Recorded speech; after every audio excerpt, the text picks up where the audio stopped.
Sadyang kay buti ng ating Panginoon, magtatapat sa habang panahon.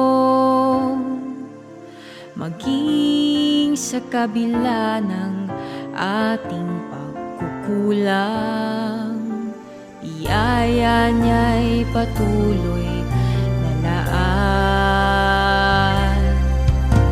Katulad ng pagsinag ng gintong araw, patuloy siyang nagbibigay tanglaw.